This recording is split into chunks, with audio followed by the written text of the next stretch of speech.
Ibadah kita pada hari ini berlangsung di atas keyakinan dan pengakuan bahwa pertolongan kita adalah dalam nama Tuhan yang menjadikan langit dan bumi dan yang senantiasa memelihara ciptaannya. Kasih karunia dan damai sejahtera dari Allah Bapa kita dan dari Tuhan Yesus Kristus menyertai saudara sekalian.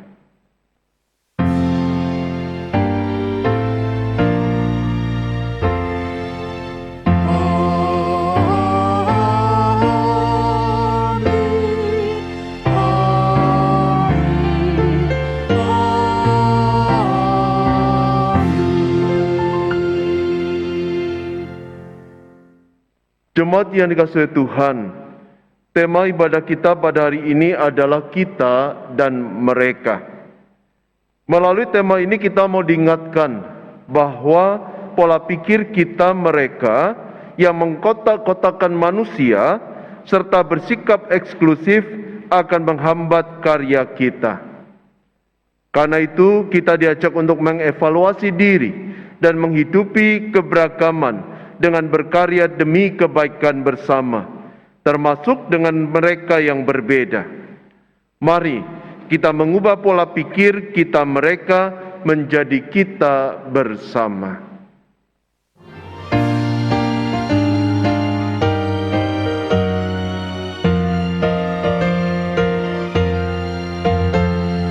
Yesus memanggil, mari segera ikutlah jalan selamat bakar. Jangan sesat dengar sabdanya, hai marilah segera. Sungguh nanti kita akan senang, bebas dosa hati pun tentram. Bersama Yesus dalam terang, di rumah yang kekal.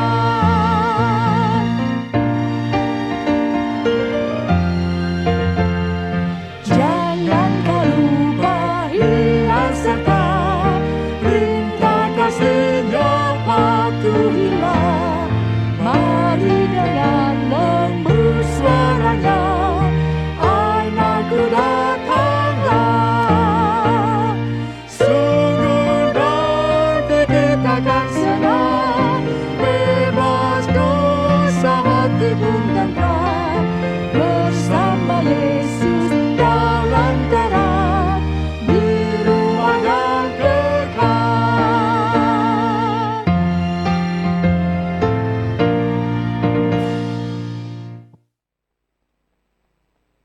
Mari kita bersama menundukkan kepala dan memanjatkan doa pengakuan dosa kita. Tuhan yang maha baik, Tuhan yang maha pengasih, maha pemurah, terima kasih untuk kebaikan-kebaikan yang Tuhan telah berikan dalam kehidupan kami.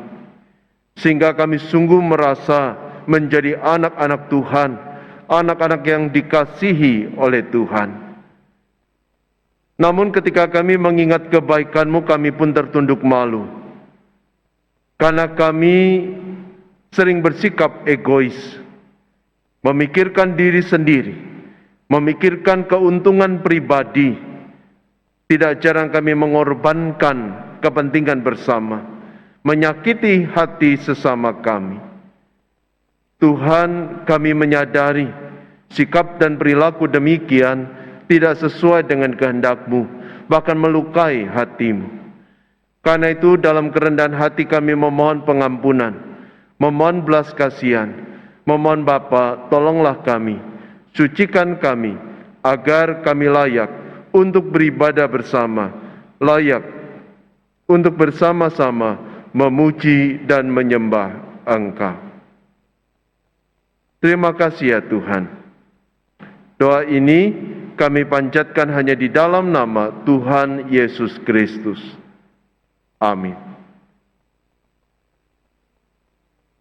Jemaat yang dikasihi Tuhan, berita anugerah pada hari ini diambil dari Mazmur 64, Mazmur 64 ayat yang keempat sampai kelima demikian. Sebab kasih setiamu lebih baik daripada hidup, bibirku akan memegahkan engkau. Demikianlah aku mau memuji engkau seumur hidupku dan menaikkan tanganku demi namamu. Demikianlah berita anugerah dari Tuhan.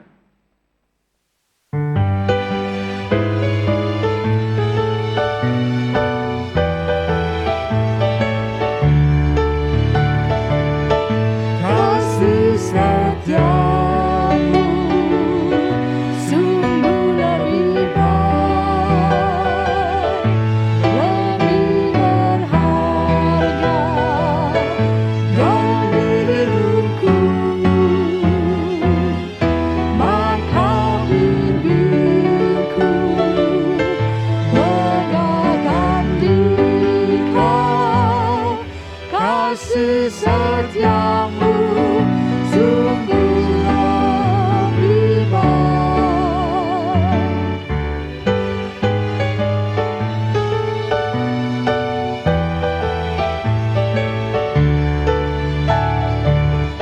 Seumur hidup ku muji Engkau, ku naikkan doa dalam namamu.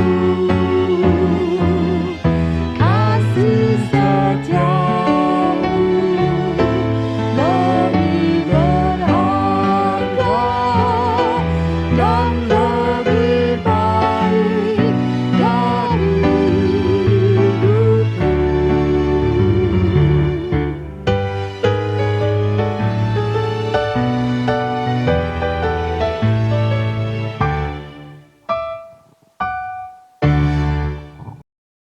Mari sebelum kita mendengarkan firman Tuhan, kita akan berdoa terlebih dulu. Tuhan Yesus, terima kasih Engkau memberikan kepada kami hari ini kesempatan untuk membaca sekali lagi firman-Mu. Kami ingin mendengar sapaan-Mu, Tuhan Roh Kudus yang menolong hamba-Mu. Ketika firman dibaca, boleh Engkau mencelikkan mata rohani jemaat untuk sungguh-sungguh mengerti sabda firman-Mu pada minggu hari ini. Tolong kami semua ya Yesus, ini doa hamba-Mu dalam nama Yesus, amin. Bacaan yang akan menjadi dasar tema minggu ini yang diberi judul Kita dan Mereka, itu dari Markus pasal yang ke-9 ayat 36 sampai dengan 50. 38 sampai dengan 50. Demikian bunyinya. Kata Yohanes kepada Yesus, "Guru, kami lihat mereka yang bukan pengikut kita mengusir setan demi namamu. Lalu kami cegah orang itu karena ia bukan pengikut kita." Tetapi kata Yesus, "Jangan kamu cegah dia, sebab tidak seorang pun yang telah mengadakan mujizat demi namaku dapat seketika itu juga mengumpat aku. Barang siapa tidak melawan kita, ia ada di pihak kita. Aku berkata kepadamu, sesungguhnya barang siapa memberi kamu minum secangkir air oleh karena kamu adalah pengikut Kristus, ia tidak akan kehilangan upahnya. Barang siapa menyesatkan salah satu dari anak kecil yang percaya ini, lebih baik baginya jika sebuah batu kilangan dikaitkan pada lehernya lalu ia dibuang ke dalam laut. Dan jika tanganmu menyesatkan engkau, penggalah, karena lebih baik engkau masuk ke dalam hidup dengan tangan kudung daripada dengan utuh kedua tanganmu dibuang ke dalam neraka, ke dalam api yang tak terpadamkan. Di tempat itu ulatnya tidak akan mati dan apinya tidak akan padam. Dan jika kakimu menyesatkan engkau, penggalah, karena lebih baik engkau masuk ke dalam hidup dengan timpang daripada dengan utuh kedua kakimu dicampakkan ke dalam neraka. Di tempat ini ulatnya tidak akan mati dan apinya tidak akan padam. Dan jika matamu menyesatkan engkau, cungkilah, Karena lebih baik engkau masuk ke dalam kerajaan Allah dengan bermata satu, daripada dengan bermata dua dicampakkan ke dalam neraka, di mana ulat-ulat bangkai tidak mati dan api tidak padam. Karena setiap orang akan digarami dengan api. Garam memang baik, tetapi jika garam menjadi hambar, dengan apakah kamu mengasinkannya? Hendaklah kamu selalu mempunyai garam dalam dirimu dan selalu hidup berdamai dengan seorang dengan yang lain. Haleluya,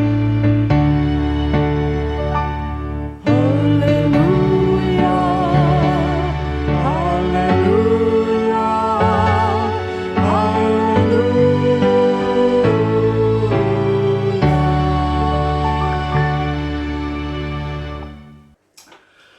Baik, di pembukaan ini saya mau mengingatkan karena bulan ini bulan September ya, 9/11 peristiwa menara kembar itu dibom oleh kelompok Osama bin Laden. Hari itu saya membuka televisi, mantan presiden George W. Presiden Amerika itu merespon dengan semangat kayak perang salib. Lalu dia mengatakan satu perkataan yang sangat terkenal. Perkataannya mengatakan begini, saudara. Either with us or with teroris. Ya, hari itu dia mau mempertegas, menantang seluruh dunia, terutama negara-negara yang waktu itu bergabung di PBB, kan gitu ya, menjadi teman atau musuh Amerika. Kalau engkau menjadi teman Amerika, berarti itu kita, kami, ya, yang tegas. Tapi kalau kamu mau menjadi musuh Amerika, berarti mereka itu berpihak kepada para teroris. Wow, ya, sikap Presiden Amerika itu benar-benar jelas, tegas, ya, dan bernas sekali. Tetapi apakah kira-kira Yesus bersikap demikian ya, kalau dia menghadapi masalah seperti itu? Nah, di Nas Injil kita bisa belajar, saudara. Ternyata meskipun Yesus juga orangnya pasti lembut tapi tegas, tetapi Yesus itu menampakkan sesuatu semangat toleransi yang luar biasa. Ketika satu kali, ya, murid-muridnya itu mengalami penampakan melihat ada orang yang bukan pengikut Yesus itu mengusir setan, ya. Wah, Yesus saya kira memperlihatkan sikap yang sangat baik. Toleran itu berarti gini, saudara, satu usaha yang positif, usaha yang betul-betul maksimal begitu untuk memahami kepercayaan, praktek-praktek atau habit-habit tertentu dari orang lain yang berbeda dengan kita, tanpa perlu kita kayak menerima semua pandangan-pandangan orang yang berbeda itu. Nah, itulah Yesus yang toleran itu mengajarkan murid-muridnya. Karena apa yang terjadi, saudara? Waktu itu Yohanes berkata kepada Yesus, ya, Tuhan, Guru, aku ini melihat ada orang yang bukan pengikut kita, itu mengusir setan demi namamu. Lalu aku cegah, aku stop, karena dia bukan kita, itu mereka itu, tidak sama dengan kita, tidak boleh dia menyebut-nyebut nama Tuhan begitu. Ya, rupanya si Yohanes ini memang terkenal sebagai anak guru yang gampang marah begitu kalau melihat sesuatu pada orang Samaria, pada orang-orang yang tidak percaya gitu ya. Bersama dengan siapa? Yakobus, saudaranya itu kan disebut anak-anak guru. Reaksinya memang begitu. Ya, mungkin dia memang barusan saja mereka itu gagal. Jadi kelihatannya dia iri begitu. Ya, kenapa mereka itu gagal ngusir setan? tapi tiba-tiba ada orang lain yang bukan murid Yesus malah berhasil mengusir setan demi nama Tuhan Yesus. Antara follower dan non-follower ini, ya, antara kita dan mereka itu, ya, ngusir setan tapi hasilnya berbeda. Ya, murid-murid gagal, tapi justru orang yang bukan pengikut Yesus malah berhasil, sukses besar, terjadi mujizat. Nah, ngusir setan begitu, ya. Ya, memang di Yakobus 4 ayat 7 begitu, memang ada kata-kata firman yang berkata demikian, saudara. Yakobus 4 ayat yang ke-7 begitu ya. Karena itu tunduklah kepada Allah, lawanlah iblis, maka ia akan lari daripadamu. Kalau kamu dekat kepada Allah, melawan iblis, katanya iblisnya akan lari kocar kacir begitu melihat kuasa Tuhan, ya. Tapi kali ini apa yang terjadi, saudara? Yang terjadi justru sebaliknya, ya. Yang tidak percaya menggunakan nama Yesus malah berhasil. Murid-muridnya sebelumnya tidak berhasil. Padahal gimana, saudara?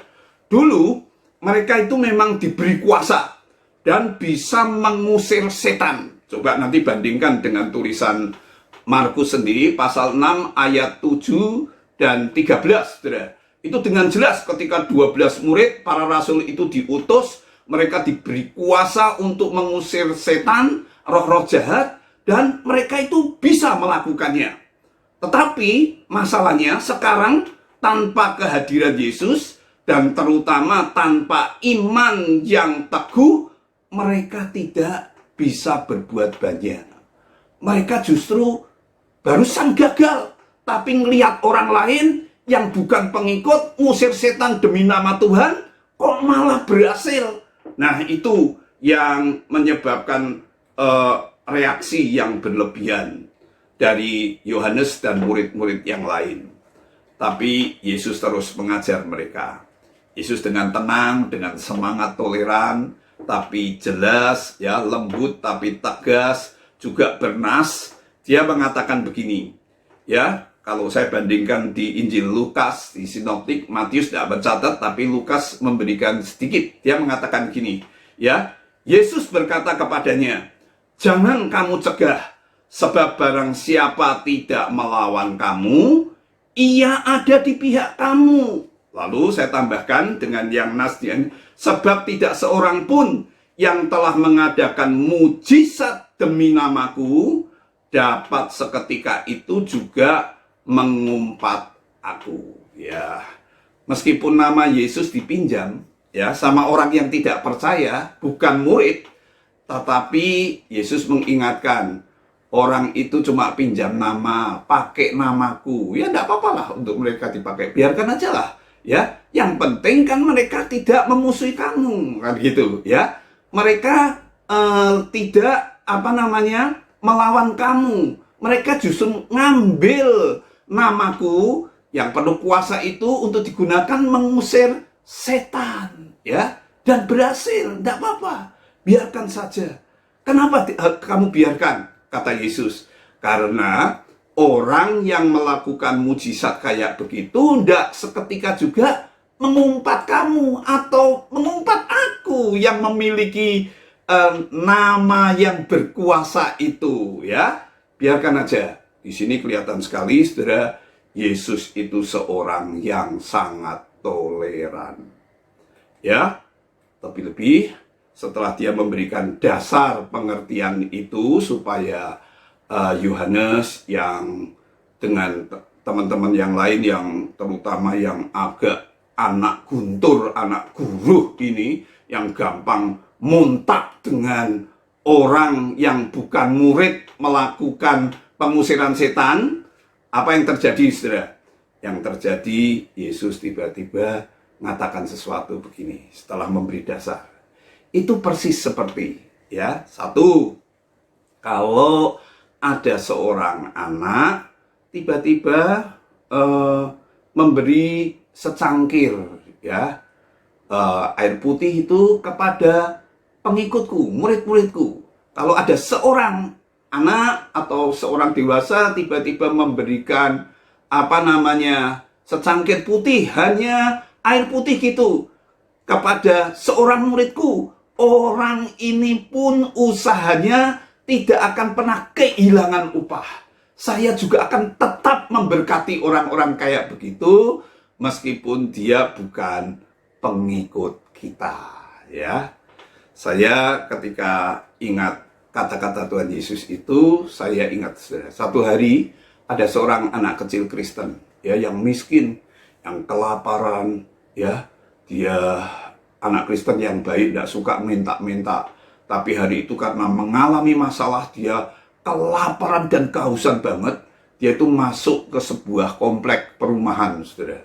Ya, di komplek yang sangat mewah itu biasanya ada tulisan dilarang masuk untuk pengamen atau apa begitu. Ya, dengan perasaan takut, apalagi juga hatinya yang baik, dia sebenarnya tidak pengen minta-minta, tapi karena kepaksa begitu, dia terobos dan dia kepengen mulai ketuk pintu orang-orang yang ada di perumahan-perumahan, ya. Tapi karena ada tulisannya kadang-kadang ada anjing galak gitu, dia takut, ya. Kadang-kadang gini.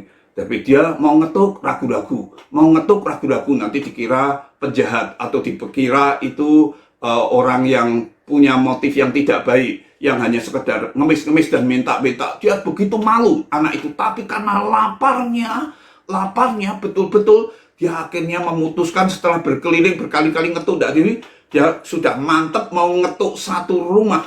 Ketika mau ngetuk rumah itu, saudara, dia belum ngetuk begitu, sebetulnya sudah dilihat ada satu anak gadis begitu yang sangat cantik gitu, saudara, sudah lihat-lihat anak itu kenapa sih mau maling atau mau apa itu, enggak, kelihatannya kok butuh betul-betul. Akhirnya ketika sampai di rumahnya dan dia mau mengetuk pintu begitu, langsung dia itu membukakan pintunya, saudara. Anak ini terkejut, di depannya ada cewek begitu kok manis, cantik kayak malaikat. Dan ternyata memang orang ini baik, saudara, meskipun bukan Kristen, saudara. Ya, baik sekali ini, meskipun dia bukan Kristen. Dia tiba-tiba memberikan secangkir air bukan putih, tapi air susu, saudara. Nah, minumlah. Ya, aku memberikannya dengan tulus. Aku sudah lihat kamu dari tadi tuh mau ngetuk-ngetuk pintu gitu-gitu, tidak jadi, dan akhirnya tidak apa-apa, kamu kok mengetuk pintumu sebelum dibuka, sebelum diketuk itu dibuka, lalu diberikan susu itu.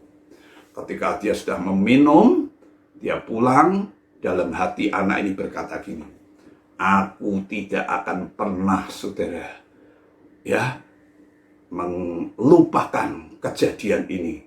Malaikat itu, putri cantik itu memang betul-betul baik hati, ya, mau menolong aku meskipun dia itu bukan Kristen. Ya, wah, luar biasa itu, luar biasa. Dia berjanji dia akan mengingat kebaikan itu. Benar, saudara, zaman itu berbalik, ya. Satu kali, saudara, karena mendapat kebaikan itu, anak ini semangat. Satu kali dia bekerja jadi orang kaya dan bisa bisa kuliah. Akhirnya dia itu menjadi seorang dokter yang sangat terkenal, yang luar biasa, saudara, ya. Satu kali dia sudah kaya raya, cukup terkenal, jadi dokter yang hebat. Perempuan ini yang baik hati, yang tidak Kristen ini, jatuh miskin, bahkan sakit, saudara, kanker yang berat. Apa yang terjadi, saudara? Ya, stadiumnya sudah tinggi, dia mau pergi ke rumah sakit, menolak semua, kecuali betul-betul dia punya DP untuk membayar biaya operasinya yang sangat mahal. Ketika dia sampai di rumah sakit di mana anak yang dulu dia pernah tolong itu sudah jadi dokter terkenal, ya, dan mengoperasi dia. Apa yang terjadi, saudara? Yang terjadi hari itu, ya dokter ini lihat, loh, ini kok nama seperti orang yang pernah menolong dia waktu dia kecil, ya, kok alamatnya juga di daerah situ, meskipun sekarang dia sudah jatuh miskin, ya, tidak bisa bayar begitu. Akhirnya dengan diam-diam semuanya itu dioperasi dengan bagus, meskipun gadis ini, saudara, betul-betul akhirnya khawatir. Gimana nanti meskipun aku sudah sembuh, apakah aku bisa bayar?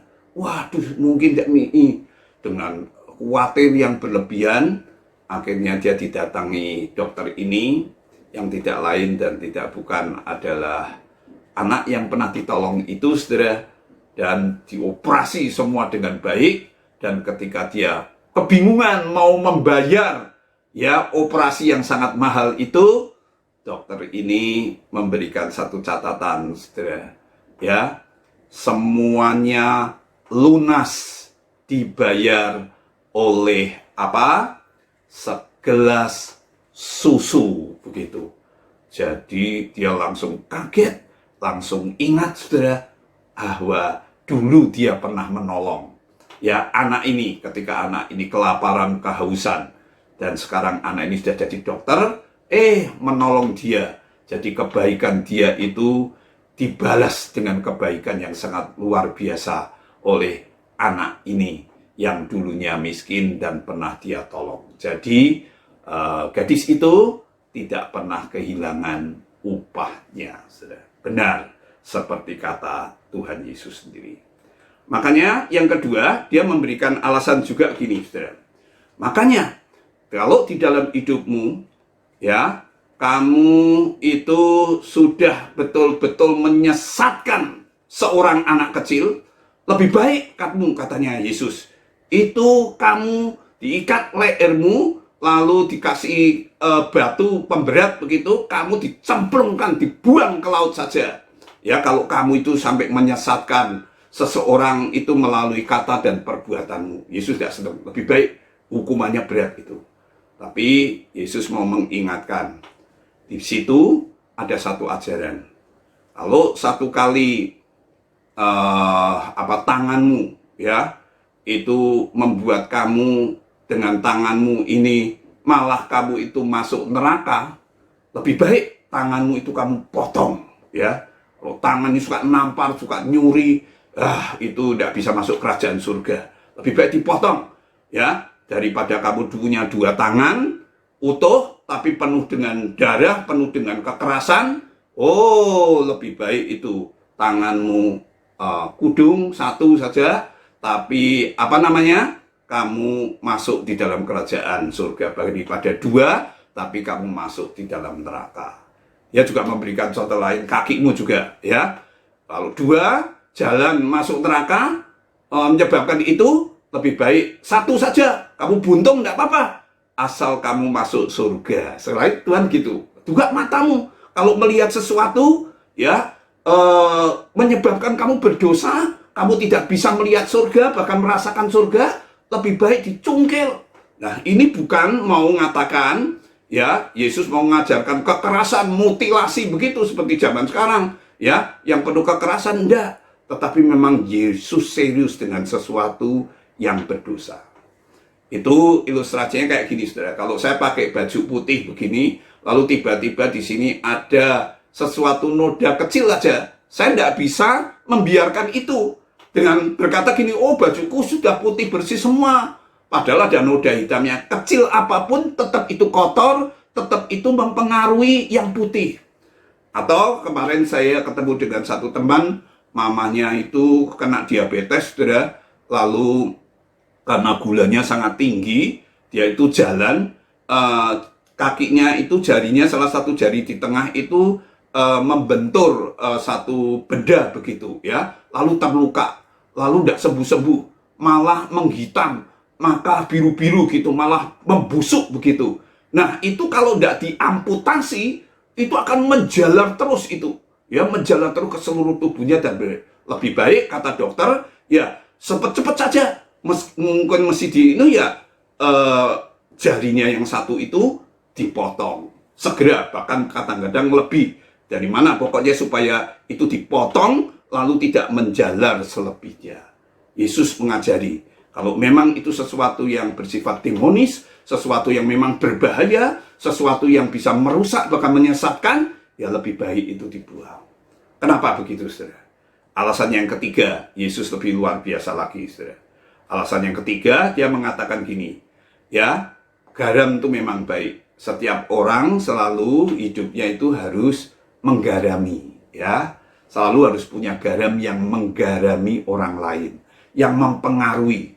Yang jahat itu bisa ditahan paling sedikit, ya. Yang jahat itu tidak bisa melebar, karena garam itu mengawetkan, saudara. Menahan sesuatu yang jahat itu baik, ya. Tapi yang penting hidupmu itu berpengaruh kepada orang lain. Dan Yesus mengatakan gini, baiklah kamu selalu hidup damai dengan orang lain. Saudara, dari semua argumentasi Yesus ini, 1, 2, 3, akhirnya saya harus menyimpulkan. Dari nats itu kita belajar apa, saudara?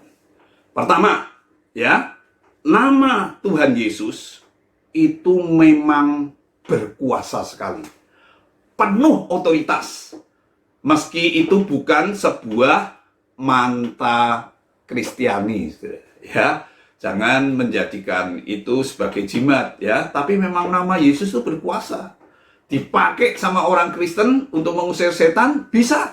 Dipakai sama orang yang non-Kristen pun bisa. Karena memang nama Yesus itu lebih berkuasa daripada teman. Tapi sekali lagi, jangan disalahgunakan.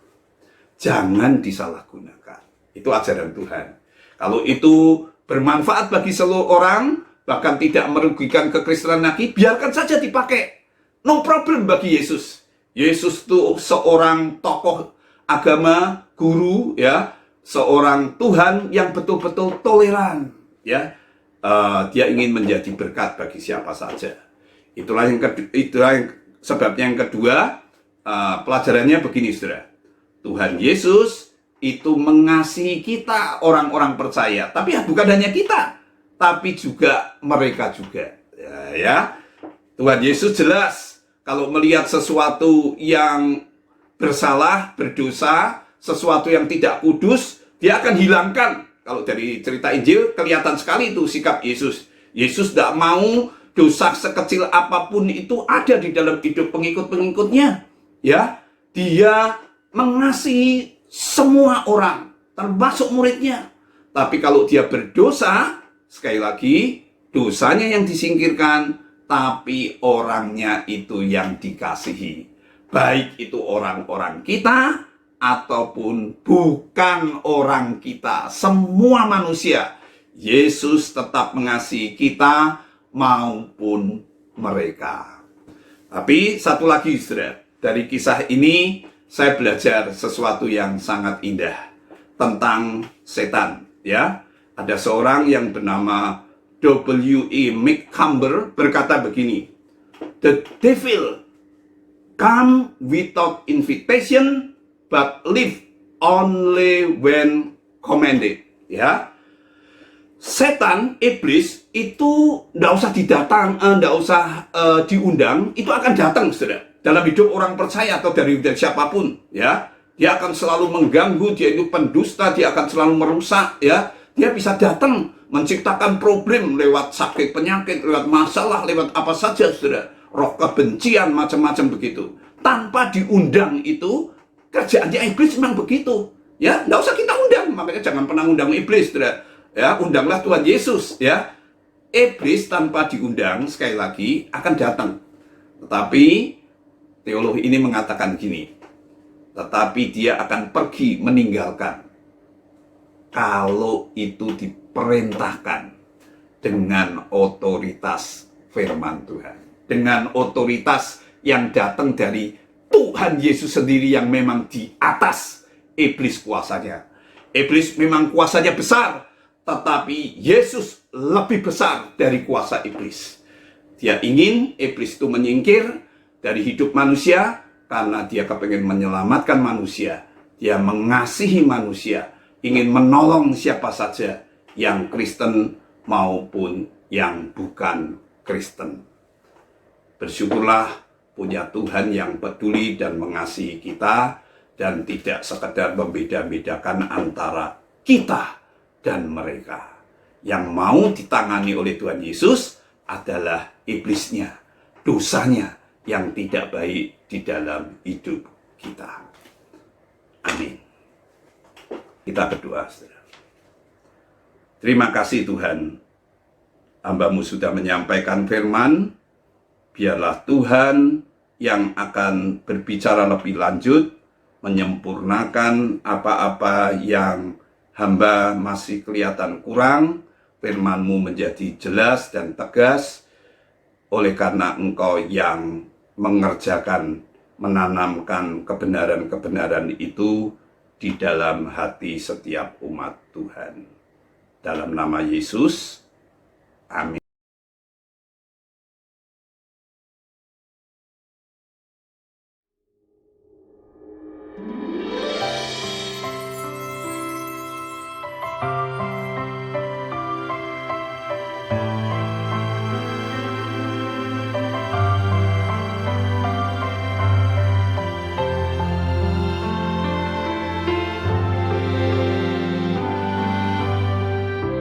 Every day they pass me by, I can see it in their eyes. Empty people filled with care, headed who knows where. On they go through private pain, leaving fear to fear. Laughter hides their silent cries, only Jesus hears. People need the Lord. People need the Lord.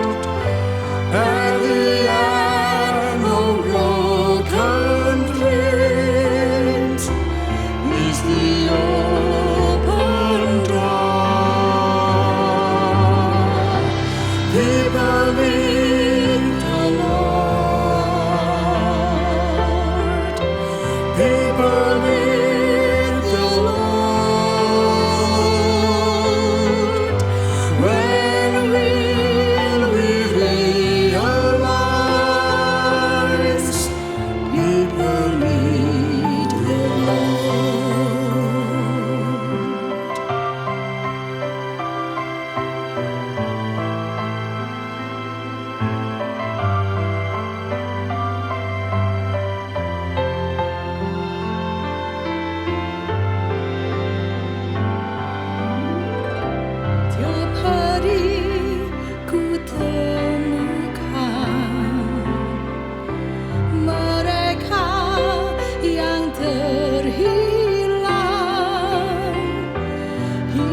Saya mengundang jemaat untuk bangkit berdiri.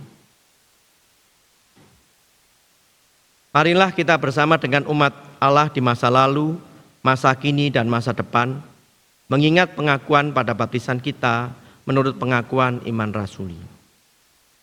Aku percaya kepada Allah, Bapa yang Maha Kuasa, Khalik langit dan bumi, dan kepada Yesus Kristus, Anaknya yang tunggal Tuhan kita, yang dikandung daripada Roh Kudus, lahir dari anak darah Maria, yang menderita sengsara di bawah pemerintahan Pontius Pilatus, disalibkan, mati dan dikuburkan, turun ke dalam kerajaan maut. Pada hari yang ketiga, bangkit pula dari antara orang mati, naik ke surga, duduk di sebelah kanan Allah, Bapa yang Maha Kuasa, dan dari sana ia akan datang untuk menghakimi orang yang hidup dan yang mati. Aku percaya kepada Roh Kudus, gereja yang kudus dan am, persekutuan orang kudus, pengampunan dosa, kebangkitan orang mati, dan hidup yang kekal. Amin. Jemaat yang dikasihi Tuhan, pada hari Minggu yang akan datang, kita akan bersama merayakan perjamuan kudus. Untuk menyambut dan turut serta dalam perayaan itu, mari kita mempersiapkan diri bersama-sama. Pada perjamuan malam terakhir, Kristus menghendaki kita merayakan perjamuan kudus untuk mengenangnya. Mengenang Kristus berarti mengalami kehadirannya, seperti murid-muridnya dahulu mengalami kehadirannya bersama mereka. Mengenang Kristus juga berarti menyadari secara pribadi seluruh kehidupan Kristus yang diberikannya bagi keselamatan dunia. Sejak ia lahir, melayani, menderita sengsara, mati, dibangkitkan, dan dimuliakan di sorga. Marilah kita merenungkannya. Apakah saudara benar-benar rindu untuk berjumpa secara pribadi dengan Kristus, untuk mengalami kasih, kuasa, dan kebenarannya yang membarui hidup saudara? Apakah saudara menghayati bahwa seluruh kehidupan dan karya Kristus, yaitu kelahirannya, pelayanannya, penderitaannya, kematiannya, kebangkitannya, kenaikannya ke surga, sampai dengan kedatangannya kembali, terkait erat dengan kehidupan saudara? Pada perjamuan malam terakhir, ketika Kristus memecah roti dan mengangkat cawan, ia membagikan tubuh dan darahnya sendiri kepada murid-muridnya. Menerima tubuh dan darahnya berarti dipersatukan dengan Kristus, sehingga ia menjadi kepala dan kita tubuhnya. Menerima tubuh dan darahnya berarti dipersatukan dengan semua orang yang menerimanya juga menjadi satu tubuh dan satu roh. Marilah kita merenungkannya. Apakah saudara menghayati bahwa Kristus adalah kepala seluruh kehidupan saudara dalam hidup berjemaat dan bermasyarakat, dalam keluarga dan pekerjaan saudara? Apakah saudara menghayati bahwa saudara adalah anggota tubuh Kristus yang saling mengasihi seorang terhadap yang lain? Ketika kita bersatu dengan Kristus, roti hidup yang dipecah-pecahkan bagi dunia ini, kita pun dipersatukan dalam kematian dan kebangkitan Kristus. Dipersatukan dengan Kristus berarti diutus untuk mengosongkan dan menyangkal diri, memikul salib dan mengikut Kristus. Dipersatukan dengan Kristus berarti diutus untuk memberi hidup kita demi keselamatan dunia. Marilah kita merenungkannya. Apakah dalam persekutuan dengan Kristus, saudara mau berkorban dan menjadi berkat bagi sesama saudara? Apakah saudara menyadari bahwa sebagai anggota tubuh Kristus di tengah dunia, Saudara menjadi mata dan telinga bagi Kristus yang melihat dan mendengarkan serta peduli terhadap kebutuhan dan masalah sesama saudara. Sudahkah saudara menjadi mulut bagi Kristus yang menyuarakan kebenaran dan keadilan dalam lingkungan saudara? Sudahkah saudara menjadi tangan bagi Kristus yang berkarya memperjuangkan damai sejahtera di muka bumi? Kiranya Roh Kudus menolong kita semua dalam mempersiapkan diri untuk merayakan perjamuan kudus pada minggu yang akan datang. Mari bersama kita memanjatkan doa syafaat kita. Tuhan yang maha baik, Tuhan yang penuh kasih, terima kasih untuk firman yang boleh kami renungkan bersama. Dan bila setiap komitmen yang kami buat pada hari ini, boleh kami wujud nyatakan dalam kehidupan kami hari demi hari. Sehingga hidup kami bukan hanya menyenangkan hati-Mu, tetapi juga boleh menjadi berkat bagi sesama kami. Saat ini dalam kerendahan hati kami pun datang membawa permohonan dan mengungkapkan pergumulan hati kami. Kami mohon ya Bapa, berkenan Kau menolong kami dalam usaha dan pekerjaan kami, khususnya di tengah situasi sulit karena pandemi. Kami sungguh menyadari keterbatasan kami dan membutuhkan kasih dan pertolongan-Mu ya Bapa. Karena itu kami menyerahkan usaha pekerjaan kami ke dalam tangan kasih-Mu. Kami pun juga berdoa untuk anak-anak kami dalam studi mereka. Mereka yang sekolah di bangku sekolah maupun kuliah. Tidak mudah menjalani studi di tengah situasi seperti ini. Ada banyak tantangan, ada banyak keterbatasan. Tetapi kami percaya Allah akan menolong. Sehingga kami boleh meraih prestasi dalam studi kami. Dan bila nama Tuhan dipermuliakan dalam semuanya itu. Kami pun jangan berdoa untuk keluarga kami. Berikan damai dan sukacita selalu. Mampukan kami membangun fondasi di atas kebenaran firman-Mu. Sehingga keluarga kami bukan hanya bahagia, tetapi boleh memuliakan nama-Mu.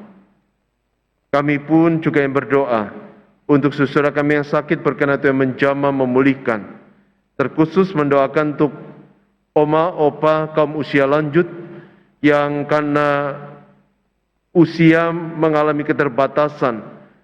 Tuhan yang berkenan menolong, menjamah, menguatkan, dan biarlah ketika tubuh melemah, imannya tetap kuat tertuju pada Tuhan. Dan bagi kami semua, Tuhan berikan kepada kami kesehatan, agar kami boleh terus berkarya untuk kemuliaan nama Tuhan. Kami juga berdoa bersama untuk Gereja Tuhan GKI Kutisari Indah. Terima kasih Tuhan sudah memimpin menyertai gereja-Mu hingga saat ini, dan kami percaya ke depan Tuhan akan tetap dan terus menyertai gereja, sehingga gereja-Mu boleh terus bertumbuh, boleh terus berbuah bagi kemuliaan nama Tuhan. Berkati ya Tuhan untuk persiapan pelaksanaan perjamuan kudus yang akan dilakukan minggu depan. Tuhan yang berkati, agar sungguh kami boleh semakin diteguhkan iman. Berkati juga untuk persiapan sakramen baptis dan mengaku percaya. Tuhan juga tolong saudara kami akan menerima baptis dan mengaku percaya, sehingga mereka boleh menyatakan imannya dengan segenap hati mereka. Kami juga berdoa untuk rangkaian bulan keluarga yang kami akan songsong dalam waktu yang mendekat. Biarlah setiap firman yang diberitakan semakin menginspirasi kami untuk membangun keluarga yang sesuai dengan kehendak Tuhan. Berkati juga ya Tuhan untuk kota Surabaya. Allah yang berkasih karunia menolong Surabaya. Berikan damai dan sukacita selalu. Berkati juga bangsa dan negara Indonesia. Tuhan yang berikan hikmat kepada para pimpinan untuk mengambil kebijakan-kebijakan yang terbaik demi kesejahteraan bersama, terlebih di tengah pandemi ini. Tuhan, kami percaya Engkau telah mendengar setiap doa kami. Yang terbaik Tuhan akan berikan dalam hidup kami. Karena setiap permohonan ini kami panjatkannya di dalam nama Tuhan Yesus yang mengajar kami berdoa demikian. Bapa kami yang ada di surga, dikuduskanlah namamu, datanglah kerajaanmu, jadilah kehendak-mu di bumi seperti di surga. Berikanlah kami pada hari ini makanan kami yang secukupnya, dan ampunilah kami akan kesalahan kami, seperti kami juga mengampuni orang yang bersalah kepada kami. Dan janganlah membawa kami ke dalam pencobaan, tetapi lepaskanlah kami daripada yang jahat, karena Engkau yang punya kerajaan dan kuasa dan kemuliaan sampai selama-lamanya. Amin. Kini tiba waktunya bagi kita untuk memberikan persembahan. Hari ini kita tetap bersyukur dengan menyerahkan persembahan kepada Tuhan. Persembahan dapat dilakukan melalui rekening gereja atau men-scan QRIS seperti yang tertera pada layar. Jemaat dapat juga memasukkan ke kotak persembahan di depan gereja saat ibadah onsite yang akan segera dilaksanakan. Nat persembahan untuk minggu ini diambil dari Mazmur 96 ayat 7 dan 8. Kepada Tuhan, hai suku-suku bangsa, kepada Tuhan sajalah kemuliaan dan kekuatan. Berilah kepada Tuhan kemuliaan namanya. Bawalah persembahan dan masuklah ke pelatarannya. Marilah kita berdoa. Maha besar Tuhan, dengan penuh sukacita kami menghaturkan persembahan kami kepada Tuhan. Mohon kiranya Tuhan mau menerimanya, dan karuniakanlah kepada kami hati yang mau memberi kepada orang-orang yang berkekurangan dan membutuhkan. Amin.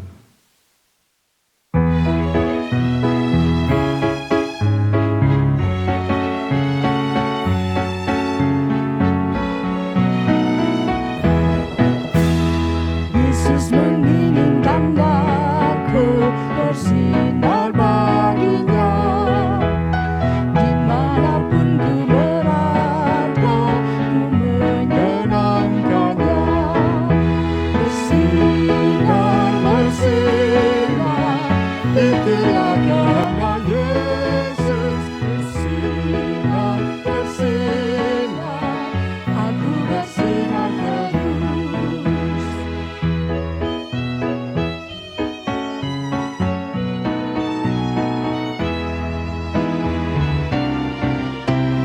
Ku mohon Yesus menolong, menjaga hatiku, agar bersih dan bersinar meniru Tuhanku.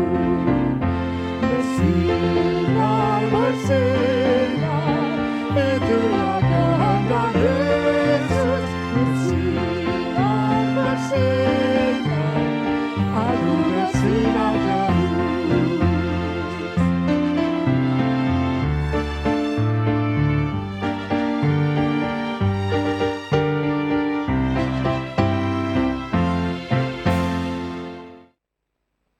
Jemaat yang dikasihi Tuhan, Tuhan menciptakan kita dengan beragam perbedaan, bukan untuk memecah belah tetapi untuk mempersatukan kita, supaya kita bergandengan tangan dalam mengerjakan karya Allah di tengah dunia untuk kebaikan bersama. Karena itu, mari dengan bergandengan tangan kita berkarya sesuai dengan kehendak Tuhan untuk kemuliaan nama Tuhan. Dan kini, terimalah berkat dari Tuhan. Allah yang telah menebus saudara, Allah yang telah mempersatukan saudara menjadi tubuh Kristus. Allah akan mengarahkan pandangannya kepada saudara, memberikan damai sejahtera dan sukacita dari sekarang sampai selama-lamanya. Amin.